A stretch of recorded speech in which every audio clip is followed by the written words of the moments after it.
이 강연을 하거나 이러면은 들으시는 분들이 어떤 분들이냐에 따라서 그 내용이 좀 수정되고 이렇게 해야 되는데, 오늘은 보니까 다양한 분들이 유림에서부터 학생에 이르기까지 다양한 분들이 오신 것 같으니까 그 내용에 좀 전문적인 논의 이런 것은 조금 줄이고 쉽게 논의를 전개를 해보도록 하겠습니다. 제가 충청도 강연하러는 처음 와봤는데 혹시 뭐 이쪽 지역에 제가 무슨 인연이 없나 하고 조사를 해봤더니, 제가 어렸을 때 배웠던 한문 선생님이 가만히 보니까 이 율곡 선생님 학통이더라고. 또 우리 외선조께서 연산현감을 하셨는데, 여린이 낙향하기 전에 이 노성에 사돈이 계시더라고. 충원공 윤전이라는 분이 사돈이시더라고요. 사이에 윤숙거라는 분이 사이였는데, 이분이 요즘 말로 하면 성균관에서 학생회장을 하셨으니 요즘 말로 하면 서울대학교 총학생회장 출신이에요.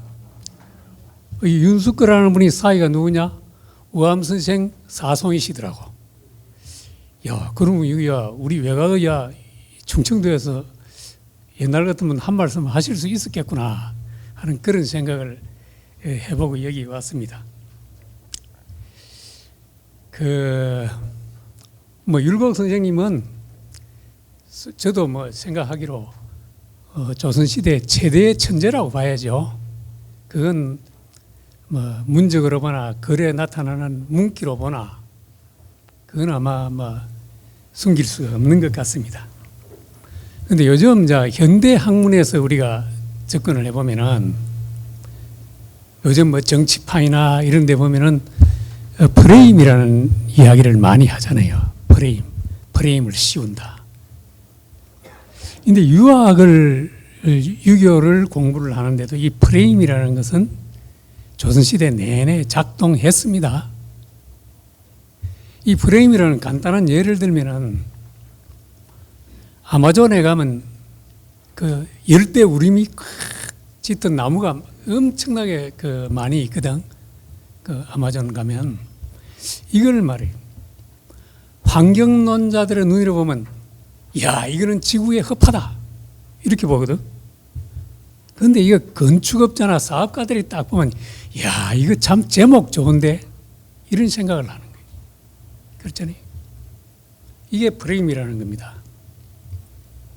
그래서 사람은 자기 입장을 떠나서 생각을 못하는 거지. 그래서 저는 유학을 하는 분들도, 나도 경상도에 가보면 거긴 태계학 프레임이 작동하잖아요. 조선시대 내내. 근데 이쪽에 오면 또 율곡학 프레임이 작동을 하거든. 근데 과연 우리가 그 프레임이 정당한 것을 말하고 있을까 하는 데 대해서는 토론을 안 하잖아요. 목소리 큰 사람이 이기지. 근데 오늘 제가 말씀드리고자 하는 것은, 이 동아시아 유교권 공자, 맹자 이후로 유교권 국가에서 유교라는 것이 어떻게 보면 통치의 이데올로기로서 작동을 했는데, 제가 감기 기운이 좀 뒤에 끝이 돼가지고 목이 좀 갈라집니다만,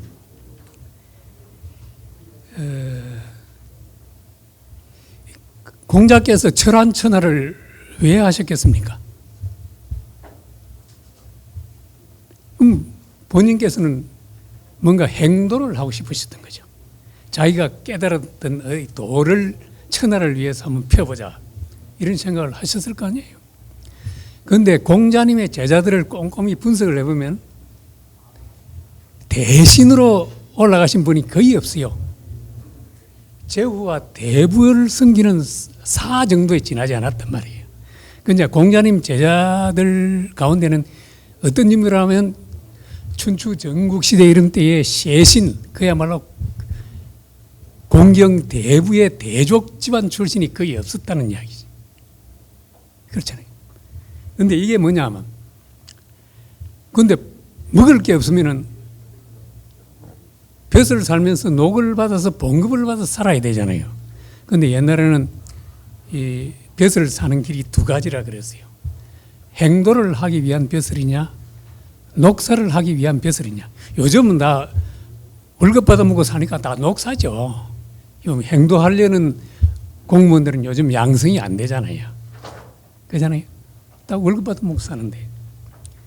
근데 이게 어느 시대나 춘추 전국 지난 이전의 고대로부터 중국사를 제가 쭉 이거 뭐 성금성금 중국 학자들 논의를 정리를 해서 이거 제가 오늘 뭐 완벽하게 정리를 해서 혹시 뭐 행정학자분들 오시면은 이거 밑밥은 내가 그려줘야 되겠다. 공부할 자료는 줘야 되겠다. 이런 생각으로 정리를 했기 때문에 제가 이거 뭐 완벽하게 정리해서 요게 거의 맞다 하고 제시하려고 쓴 건 아니거든요. 그런데 제가 여기서 쭉 하면 느낀 거는 우리가 요즘 행정학이나 사회과학 컨셉으로 관료제 또는 뭐 관료제도 또는 이렇게 하는데 사실은 전통시대 뭐 진화이나 옛날 중국 고대부터 우리나라 조선시대까지 정치와 행정이라는 게 요즘 와서 분리되어 있지 그때는 분리가 안 돼 있잖아요. 정치와 행정이라는 영역이 전통시대에는 분리되어 있는 게 아니란 말이에요. 그 중국 학자들이 어떻게 쓰고 있느냐 봤더니 얘들은 관료정치제도라는 개념을 가지고 정리를 하더라고. 그래서 내가 깊이 검토는 안 해봤지만은 그거 뭐 괜찮을 수 있겠다 이렇게 했는데 문제는 뭐냐면 제도는 어느 정도 연구가 돼 있어요. 체제나 이런 것은. 그런데 도대체 이 각 왕조마다 어떤 사람들이 무슨 자격으로 무슨 테스트를 거쳐서 관료가 됐느냐 이거 아무도 이야기하는 사람이 없더라는 거예요. 그런데요 제가 관심 깊게 본 것은 조선시대에 와서 정도정이라는 분이 조선 개국의 설계도를 그리시잖아요. 딱 지적하는 게 새로운 사람들이 새로운 능력을 갖춘 선비들이 관료가 되어야 되는데 확고한 생각을 갖고 있어요. 그게 정도전 삼봉집에 보면 그거를 진유라 그래요. 진유, 참선비. 요즘도 이게 사실 참선비가 정치를 하고 공무원을 해야 이 나라가 되잖아요. 그런데 요게 아이러니하게도 중국 북송 때에 우리가 잘 아는 뭐 우리는 보통 뭐 북송 이러면 북송 오자 이래가지고 막 주돈이 뭐 정호, 정의, 이정자 뭐 송, 장제 뭐 이런 식으로 콱 나가버리잖아요. 그런데 구체적인 정치나 행정의 현장에서 보면은 사마관과 구양수 그 대척에 있는 왕안석이라는 존재가 있잖아요. 그런데 이 왕안석이라는 사람이 호가 반산이죠. 탁 아이디어를 굴린 게 지금까지의 유학을 공부한 이런 관료를 가지고는 안 되겠다 하고 근데 아무도 뭐 보갑법이니 뭐 무슨 청묘법이니 이런 것만 알지 이 왕석이라는 사람이 인사제도, 과거제도를 계획하는 데 대해서는 초점을 안 맞춰요.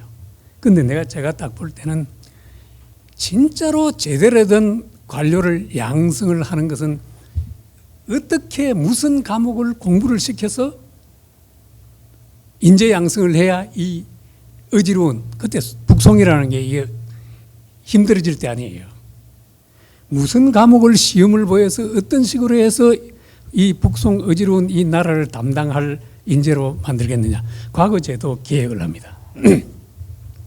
그 이전에는 춘추가 중요한 시험 과목이었어요. 춘추의 좌전, 공양전, 곡양전, 삼전이라고 그러잖아요. 그 이전에도 딱 있어요. 그런데 아이러니하게도 우리가 일반적으로 뭐 유교 경전과 시험 바꿨지 이렇게 생각하고 넘어가 버리잖아요. 아닙니다. 지난 때부터 수당에 과거 도입할 때부터 과거 시험 과목이라는 게요. 우리가 상상하는 그 외입니다. 근데 왕안석이 딱 이때 뭐냐면 노는 맹자가 딱 시험 과목에 들어갑니다. 그러고 시부를 폐지를 해버려요. 시부 시험을. 그러니까 문사, 사장, 뭐 문학하고 뭐 시을거 업체련 이런 게 국가 경영에 큰 도움이 안 된다고 보잖아요. 정도전 역시 마찬가지입니다. 이거 제술 문장 쓰고 뭐 저 아름답게 꾸미는 게 이게 나라 다스리는데 별 도움이 안 된다 이렇게 판단하고 강경을 시험 과거 시험의 중심 과목으로 채택을 하자고 끊임없이 주장하죠.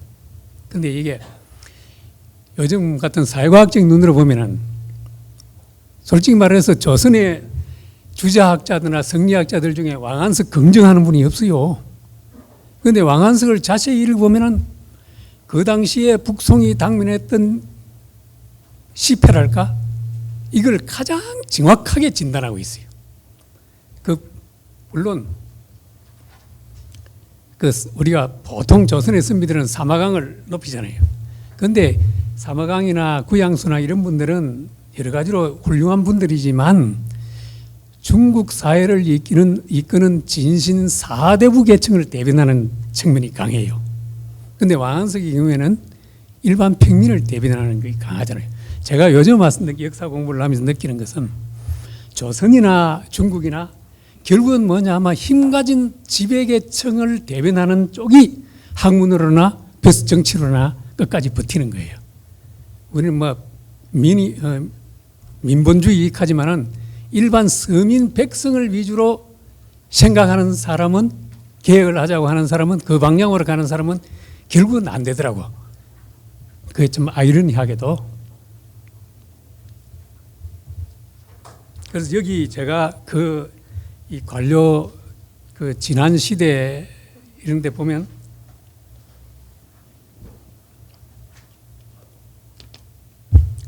관료의 유형이라는 게 진나라 한나라 이전의 소위 은과 주 시대 이후로 진한까지는 진나라는 조금 다르지만 이게 대부분 중요 뱃을 자리가 세신, 세경 소위 말하는 전래로부터 내려오던 전통적인 집안의 귀족들이 당연직으로 관직에 나가는 겁니다. 그 명자에도 나오잖아요. 교목 세신장이 있잖아요. 세신이 아닌 사람을 등용하려고 그러면 국군께서 여러 가지로 시험을 해서 모든 사람이 다 조탁한 이후에 하셔야 됩니다. 이렇게 하거든. 왜냐하면 그게 위험하다 이게.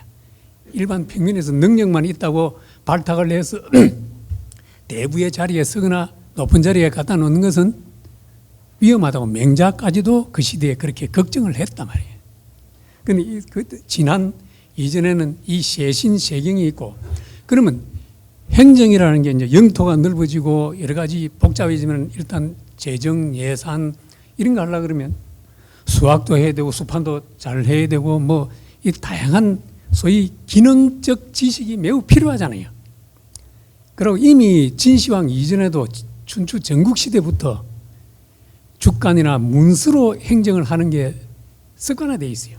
진시황 동기에 보면 진시황이 정력적으로 문서를 저울로 달아가지고 갖다 놔놓고 하루 종일 그 결제를 했다는 거 아닙니까? 그러니까 그 당시에 문서에 의한 이 정치 행정이라는 게 상당히 보편화되어 있었다. 그러면 이걸 문서에 의한 행정이나 정치를 하려고 그러면 이건 그걸 보좌해주는 그걸 이제 여기는 문법리라 그래요. 법령에 정통하고 문서를 잘 다룰 줄 알고 소위 기한 잘하고 이런 능력이 필요한데 세신 세경이 반드시 그런 능력을 갖춘다는 건 보장이 없어요. 그걸 보좌하기 위해서 리라는 걸 또 우리나라는 그걸 아전이라고 이렇게 하죠. 서리 이렇게 하는데 중국의 고대에는 이 리라는 것은 신분적인 그런 것도 있지만은 행정을 보좌하는 아주 중심 관료 계급이라는 거예요. 근데 제가 여기에 써놨으니까 한번 쭉 읽어보시면 될 텐데 이 계층의 변화가 소위 말하는 중국 사회에서 중국의 관료를 특징 짓는 중요한 요소입니다. 그런데 한 무제가 결정적으로 터닝을 하는 게 뭐냐면 그 이전에 예를 들어 진나라는 법술로 가지고 정치를 했잖아요. 행정을. 법가. 한나라는 황로, 도술로 가지고 했단 말이에요.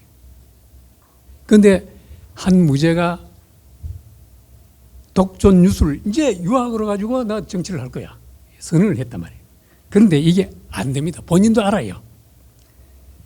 그걸 표방은 그렇게 했지만 강력한 법리들, 소위 말하는 법률 집행자들을 동원을 해가지고 어떻게 보면 강간약지 정책, 강력한 황제권을 행사를 한 정치를 했다고요.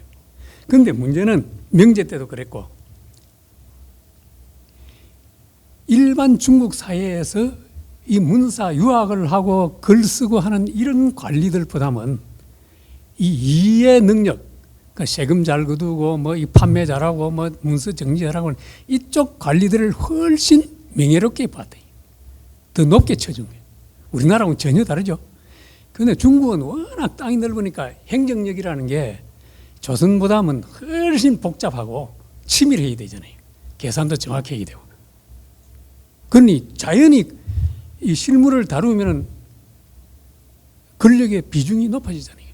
그러니까 글만 가지고 폼 잡는 사람들보다는 이분들이 훌륭한 거예요. 그래 중국의 사과 이제 과거 이제 이전에 할 때도 이해 능력, 이 행정 능력을 갖춘 집단하고 효렴, 방정, 뭐 유교적인 도덕률의 실천을 가지고 이제 청거를 받아서 하는 게 소위 찰거제죠. 지방에서 이제 효도 잘하고 사람이 염치 있고 다 사람이 현량하고 방정하고 중종 때 우리나라도 현량과라는 게 했잖아요. 그게 한나라 때 있었던 거거든.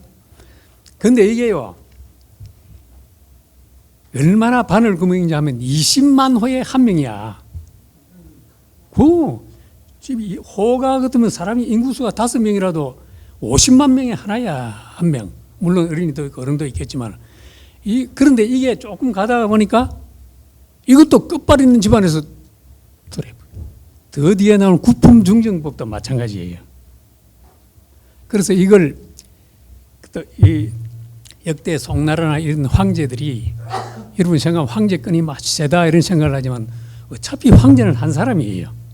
어차피 어떤 세력에 의지하지 않고는 통치를 못해. 그러다 보면 자연히 자기 외갓집이나 뭐 처갓집이나 끝발 있는 집들하고 연대를 해서 할 수밖에 없잖아요.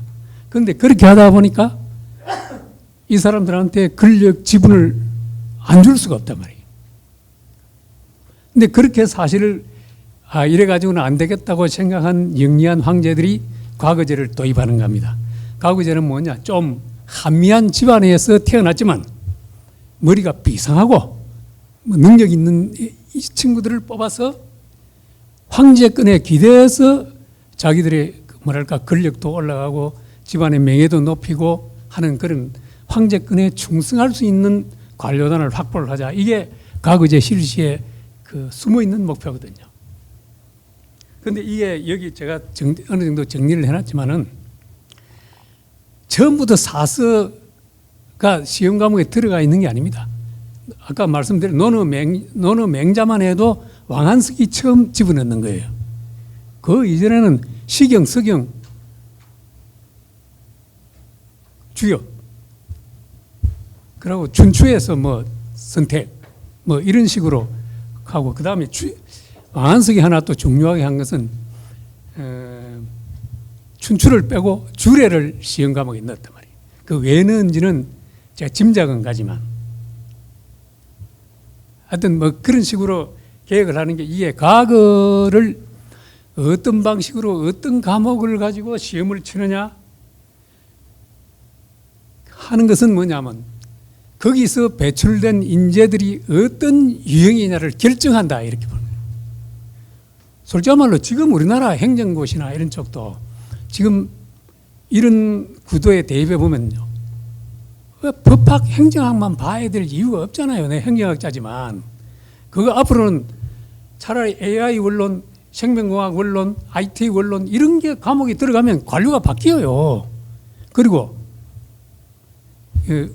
녹사하는 공무원들은 뽑는다 하지만 그래도 어느 정도 행동하는 마음, 내가 이 나라 이 국민을 위해서 뭔가를 해봐야 되겠다 하는 그런 신념이나 그런 걸 갖추게 하려고 그러면 철학 윤리도 시험 과목에 넣어야지. 지금 뭐냐면 우리나라 판검사들이나 고위 공무원들이 철학에 대해서 거의 문외한이기 때문에 국가의 경로를 잡는데 전혀 인문학이 소용이 없잖아요. 여기 오늘 율곡 선생 이야기를 하지만 율곡집 한 번만 읽어봐도 현대 정치에도 이게 응용할 게 얼마나 있는데 이런 생각이 아이디어가 팍팍 솟을 텐데 안 봅니다. 사법고시 28에 붙으면 그 뒤로 영감님 소리 듣고 만날 누름살롱 가서 술만 자시다가 머리 팍 썩어버리잖아.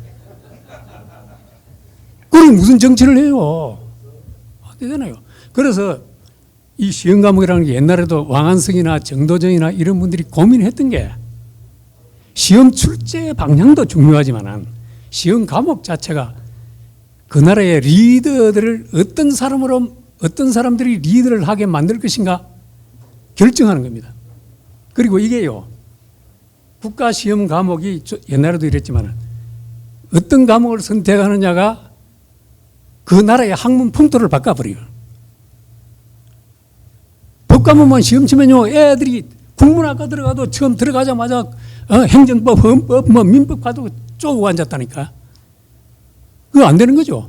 시험 과목을 앞으로 우리나라를 리드해 나갈, 미래를 리드해 나갈 인재군을 어떤 유형의 인재로 만들 것인가 하면 시험 과목, 시험 제도부터 바꿔야 돼.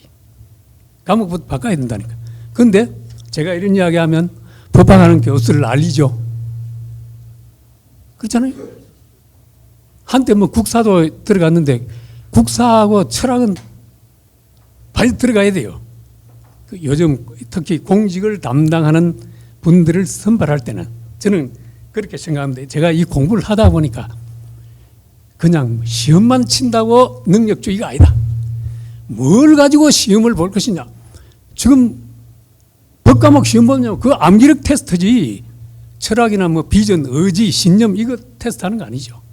그래서 조선시대는 과거 딱 볼 때 시무책이라는 걸 마지막에 임금님께서 33명 합격자를 모아놓고 등수를 정할 때는 반드시 시무책이라는 걸 던집니다.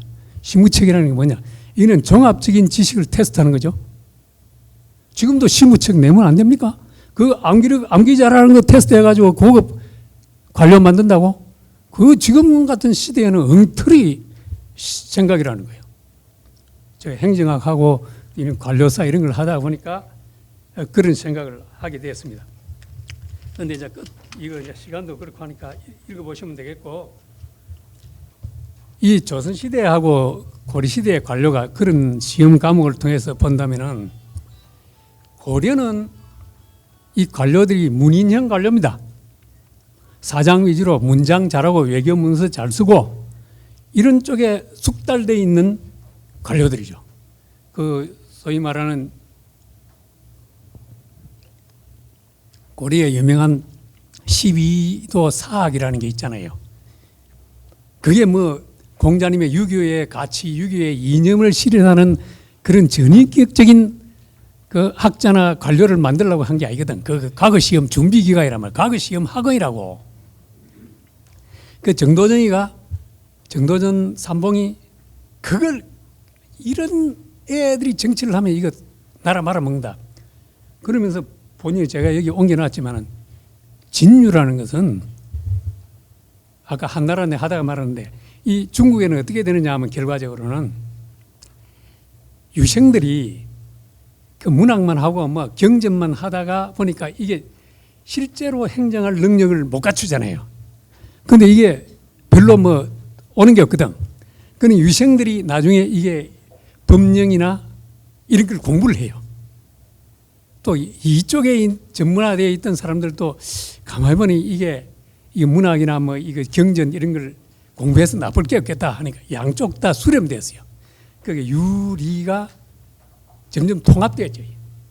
그러니까 유라는 거 어떻게 보면 도덕적 신념이라 그럴까?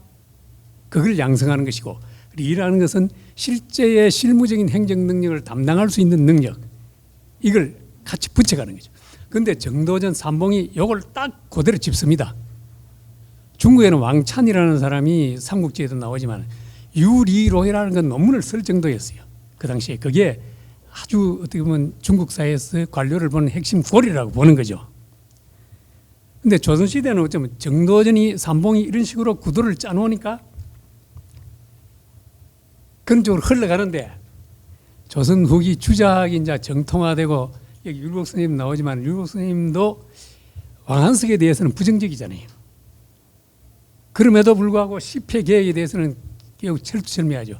왜냐하면 이게 왕한석의 후계 뭐 최경이라든가 장동이라든가 이런 사람들이 그 좀 폐악질을 많이 했어요. 그래서 신법당이 완전히 이게 나쁜 당으로 되어 있는데 특히 송의 역사는 송사에 이걸 나쁘게 묘사를 하는데 왕한석 자체를 보면 대단한 천재죠. 이것도 막 그 중국에서 율곡선생 비견가는 천재라고 보는 게 옳습니다. 21살에 중국의 진사시에 합격했을 정도니까 중국의 진사시는 우리나라의 과거하고 이게 비교하기가 좀 힘듭니다. 이건 경쟁률이 어마어마하죠.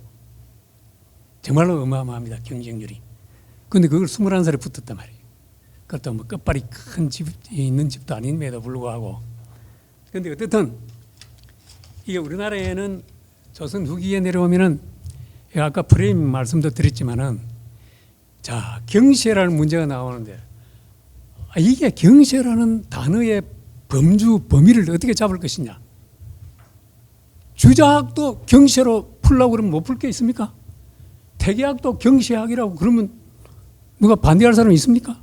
그러면 주자학에 경시학 아닌 게 없는 거예요. 그런데 중국에서는 중국 학계에서 옛날에도 그렇고 지금도 그렇고 주자학은 따오, 도학 이렇게 보고 경시 쪽에 들어가는 것은 여기도 써놨지만 여조겸, 뭐 진부량, 섭적 뭐 이런 나름대로 영가학파나 절강학파 그러니까 이건 국가 경영, 재정, 제도, 예산 이런 쪽에 그 송나라가 당면한 현실 문제 해결에 집중하는 이쪽을 경시라고 그래가지고 경시학으로 분류를 하거든요.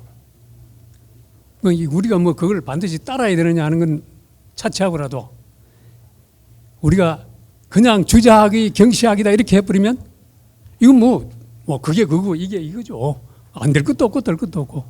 그런데 그 분명한 특징을 내가 율곡학을 좀 더 공부를 했어야 되는데 율곡 선생이 그 총명한 머리로 만일 책이 있었다면 여조겸이나 아니면 그쪽 섭적 왕한석의 많은 만자소 이런 거 안 보셨을 턱이 없잖아요. 그런데 책이 없었으면 할 수 없지. 그런데 분명하게 보면 이 사회적 배단이나 국가적 배단을 개혁해야 되겠다는 그 초점은 율곡 선생이나 왕한석이나 같단 말이에요. 이대로는 안 된다는 것은 같다 이 말이에요. 그런데 이게 저는 이제 조선 전기의 정도전 같은 정도전 하륜 이런 분들은 경시의 지향적 행도형이라고 이렇게 일단 정리를 해놓고 조선 후기 이제 주자학 중심의 그 이런 후기의 선비님들 그 예송 많이 하고 왕실에서 대비가 죽었는데 뭐 복제를 1년 하나 3년 하냐 하고 이런 쪽으로 기울어가는 이건 나는 이념지향적 뭐 행도 이런 식으로 제가 일단 잠정적으로 분류를 해놨습니다. 이건 뭐냐면 역사학이나 인문학 이런 쪽과 달리 사회과학하는 행정학이나 정치학 이런 쪽은 일단 개념화하고 범주를 정해놔야 이 다음에 논의가 좀 더 잘 이루어질 수 있기 때문에 그렇게 하는 겁니다. 이 역사학에서는 이런 거 안 하죠. 철학에서 이런 거 안 하죠. 그런데 사회과학에서는 이런 유형 분류를 하면서 개념의 구획을 어느 정도 긋습니다. 그래야 다음에 논의를 하기 위해서 그 진전이 있기 때문에 그런 겁니다. 이 뭐 중언부언 했는데 초점은 하나입니다. 옛날에도 관료를 뽑는데 어떻게 시험 치느냐, 누구를 뽑느냐, 뭘 가지고 시험을 할 거냐 이게 그 다음 세대의 리드를 결정한다. 학문 풍토도 학문의 방향까지도 결정하는 중요한 거다. 근데 지금은 법학, 행정학 뭐 이런 것밖에 안 하잖아요. 경제학 이런 것밖에. 앞으로는 그것 가지고 안 됩니다. 시험 과목부터 바꾸고 획기적으로. 그리고 판검사 시험에도 철학과 국사학 이런 건 반드시 집어넣고 시험 쳐야 됩니다. 이런 거 안 하면요, 경상도 말로 반핑이 만듭니다. 그 나라 망치는 좀 도적들을 만드는 거죠. 철학이 없는 관료나 정치인들이 뭘 어떻게 하겠다는 겁니다. 고민 안 해본 사람이 법률만 딸딸딸 외워가지고 이 진시황 때 문법리처럼 집행만 하고 홍리 이런 것밖에 더 됩니까? 힘없는 사람 때려잡고 힘 있는 사람한테 벌벌 기고 그래가지고 나라가 되겠습니까? 옛날 이념파, 이념주의 성향의 학자 조선의 선비님들이 실무에는 좀 어두워도 정신 하나만은 딱 발랐잖아요. 근데 그것마저 지금 잃어버리고 있으니까 문제 아니냐. 제가 공부를 해본 바에 의하면 야, 이 행정고시 반드시 바꿔야 된다. 이런 생각을 하게 된 겁니다. 고맙습니다.